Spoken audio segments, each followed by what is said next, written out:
রবি ঠাকুরের প্রতিভার বিশাল ব্যাপ্তিকে যদি একটি শব্দে ধরার চেষ্টা করা যায়, তাহলে সে শব্দটি হয়তো মুক্তি। একভাবে বলতে গেলে ধরা যায় মুক্তি ছিল ওর জীবন সাধনা। তবে এই মুক্তি দুটি রূপ আছে, একটি বিপরীতার্থক, অর্থাৎ যেমন বন্ধন আছে তেমনি মুক্তি, রাত্রি দিন, দুঃখ সুখ, মৃত্যু জন্ম।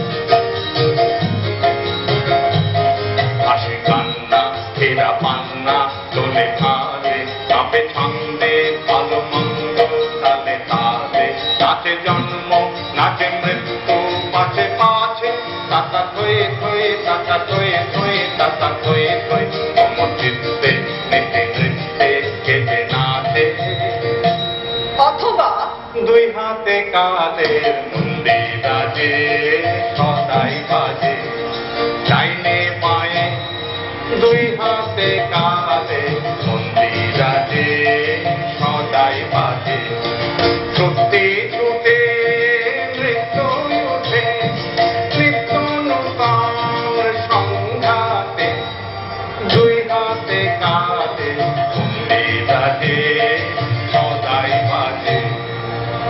এই বিপরীতার্থক মুক্তির সংজ্ঞাটি কিন্তু দ্বন্দ্বমূলক নয়, মানে দ্বন্দ্ব থাকলেও সর্বোপরি তা একে অপরের পরিপূরক। মুক্তির এই দিকটা নিয়ে অনেক আলোচনা হয়েছে, আজকের বিষয় তা নয়।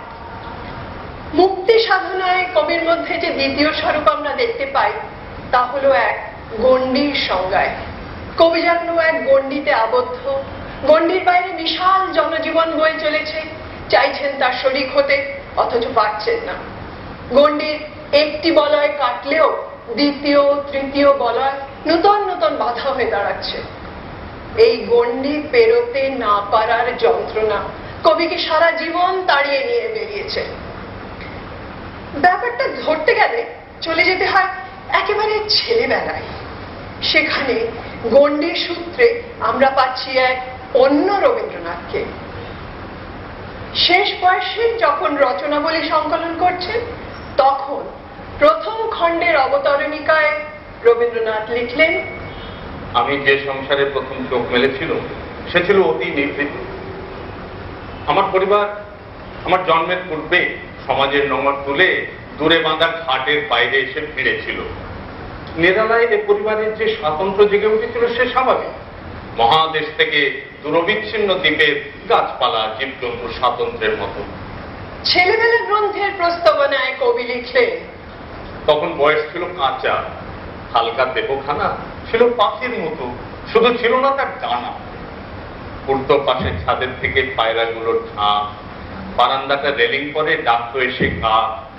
ফেরিওয়ালা হেঁকে যেত গলির ওপার থেকে, তোপসে মাছের ঝুড়িখানা গামছা দিয়ে ঢেকে। বেহালাটা হেলিয়ে কাঁদে, ছাদের পরে দাদা, সন্ধ্যা তারা সুরে যেন সুর হতো তার সাথা। কিশোরী সাজচাটুর্যে যুক্ত সন্ধ্যা হলে বাঁ হাতে তার ফেলো হুকো, চাদর কাঁধে ফেলে দ্রুত হয়ে আউড়ে যেত লবকুশের ছড়া। থাকতো আমার খাতা লেখা, পড়ে থাকতো পড়া। মনে মনে ইচ্ছে হতো যদি কোন ছলে ভর্তি হওয়া সহজ হতো ওই পাঁচালির দলে। ভাবনা মাথায় থাকতো না ক্লাসে ওঠার গায়ে, গান শুনিয়ে চলে যেতুম নতুন নতুন গায়ে। ম্যাপে যেসব পাহাড় জানি, জানি যেসব গান, কুয়েনলুং আর মিসিসিপি, ইয়াংজিয়াং, জানার সঙ্গে আবেগ জানা, দূরের থেকে শোনা, নানা রঙের নানা সুতোর সব দিয়ে জাল বোনা, নানা রকম ধ্বনির সঙ্গে নানান চলাফেরা, সব দিয়ে হালকা জগৎ, মন দিয়ে মোর ঘেরা। ভাবনাগুলো তারই মধ্যে ফিরত থাকি থাকি। গাঙের জলে শ্যাওলা যেমন, মেঘের তলে পাখি। জীবন স্মৃতিতে লিখছে, আমরা ছিলাম চাকরদেরই শাসনের অধীনে। বাহির বাড়িতে দক্ষিণ পূর্ব কোণের ঘরে চাকরদের মহলে আমার দিন কাটত। আমাদের এক চাকর ছিল, তার নাম ছিল শ্যাম। শ্যাম বর্ণ দোহারা বালক, মাথায় লম্বা চুল, খুলনা জেলায় তার বাড়ি। সে আমাকে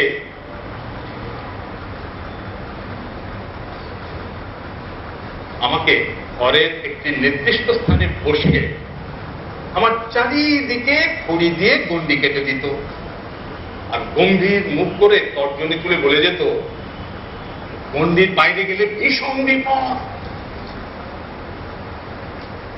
গন্ডি পার হয়ে সীতার কি দুর্দশা হয়েছিল তা রামায়ণে পড়েছিলাম। কাজে এই গন্ডিটাকে এমনি হাত উড়িয়ে দিতে পারতাম না। গন্ডির বন্ধনে বন্দি আমি জানালার খড়খড়ি খুলে প্রায় সমস্ত দিন ওই পুকুরটাকে একটা ছবির বইয়ের মতো দেখে দেখে কাটিয়ে দিতাম। সকাল থেকে দেখতাম প্রতিবেশীরা একে একে স্নান করতে আসছে। তাদের কে কখন আসবে আমার জানা ছিল, স্নানের বিশেষত্বটুকু আমার পরিচিত। পুষ্করিণী নির্জন হয়ে গেলে ওই বটগাছের তলাটি আমার সমস্ত মন অধিকার করে নেব। ভিক্ষুক যেমন প্রাসাদের বাইরে দাঁড়িয়ে রাজভাণ্ডারের রুদ্ধ সিন্ধুকগুলোর মধ্যে অসম্ভব রত্নমাণিক্য কল্পনা করে, আমিও ঠিক তেমনি ওই অজানা বাড়িগুলিকে কত খেলা, কত স্বাধীনতার বোঝাই করা মনে করতাম, তা বলতে পারতাম না। মাথার উপরে আকাশ ব্যাপী ঘরদীপ্তি, তারই দূরতম প্রান্ত থেকে চিলের তীক্ষ্ণ সূক্ষ্ম ডাক আমার কানে এসে পৌঁছত। আর সিঁড়ির বাগানের পাশে গলিতে দিবাসক্ত নিস্তব্ধ বাড়িগুলোর সামনে দিয়ে পশারি সুর করে চাই, চুড়ি চাই, খেলনা চাই হেঁটে যেত। শুনে আমার মন উদাস করে দিত।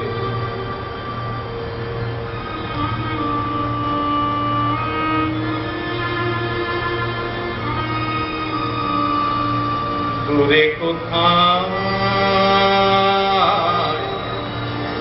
দূরে দূরে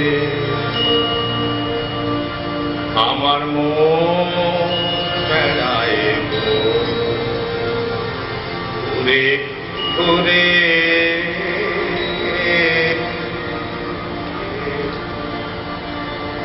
দূরে কোথায়,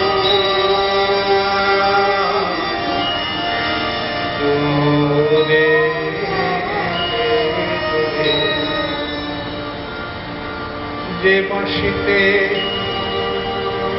তার সাথে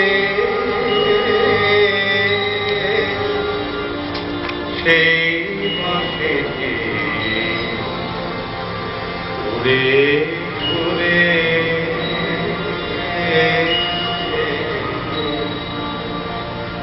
দূরে কোথায়,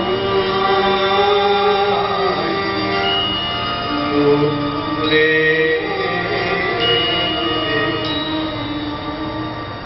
যে পথ সকল দেশ পাড়ায় উদাস হয়ে যায় হারায়, যে পথে নানান পদা যেতে চায় অধীন করে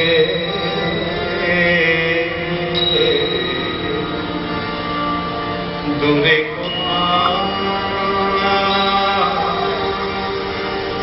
দূরে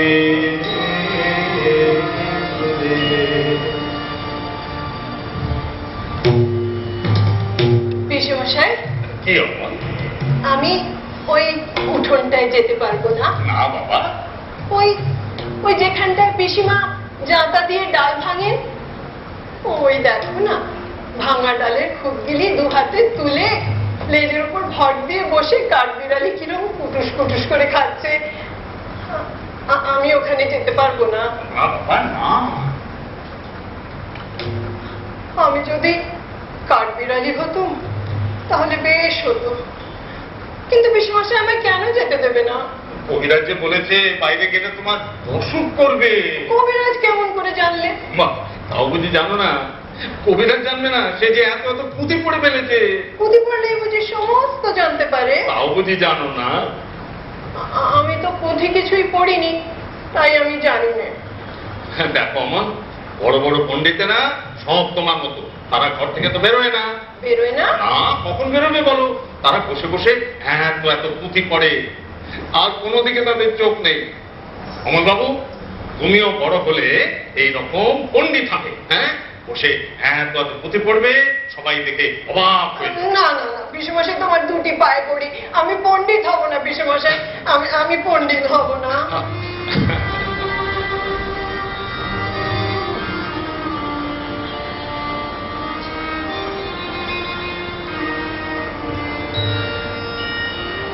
দই চাই, দই, ভালো দই, দই চাই গো, দই চাই, দই চাই গো, দই চাই গো, দই চাই, দই চাই গো, শ্যামলি আমার গায়, তুলনা তাহার নাই, নাই, নাই গো, দই চাই গো, দই চাই, দই চাই গো,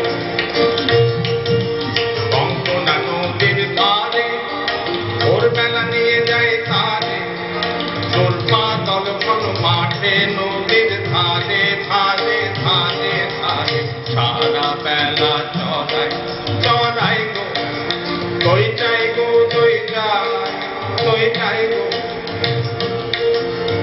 দই চাই, দই, ভালো দই।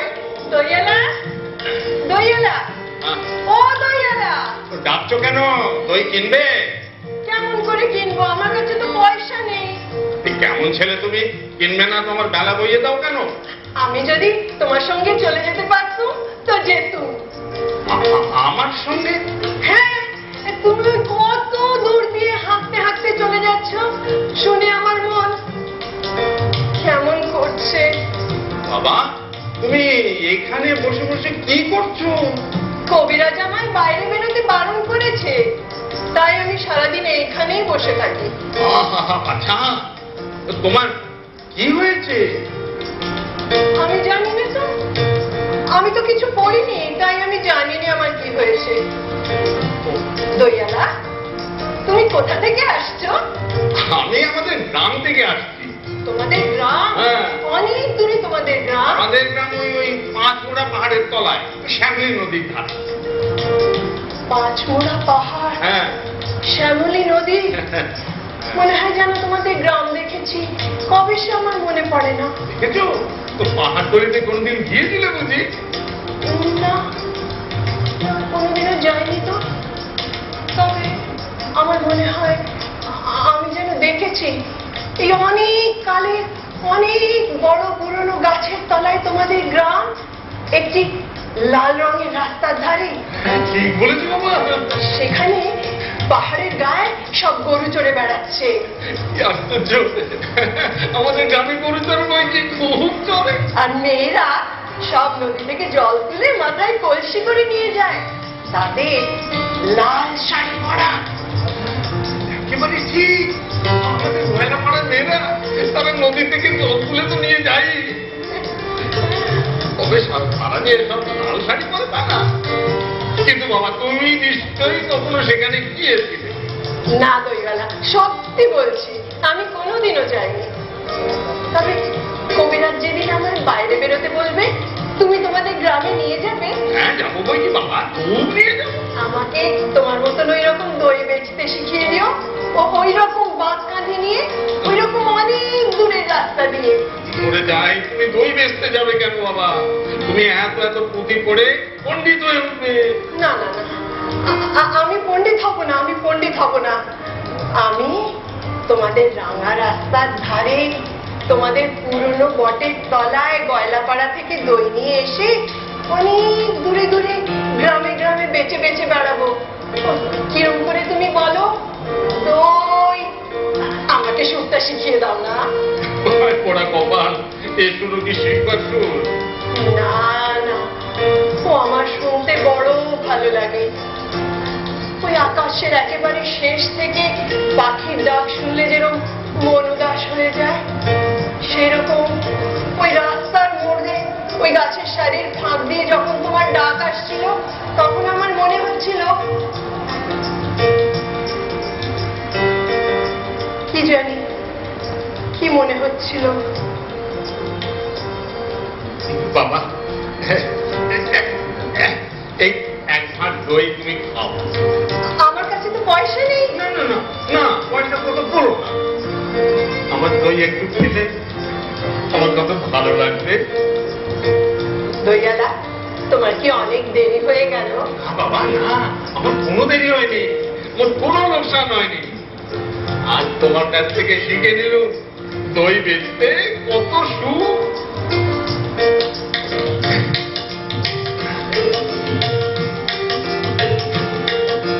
দই চাই গো দই চাই, দই চাই গো শ্যামলি আমার গাই, তুলনা তাহার নাই নাই নাই গো। দই চাই গো দই চাই, দই চাই গো।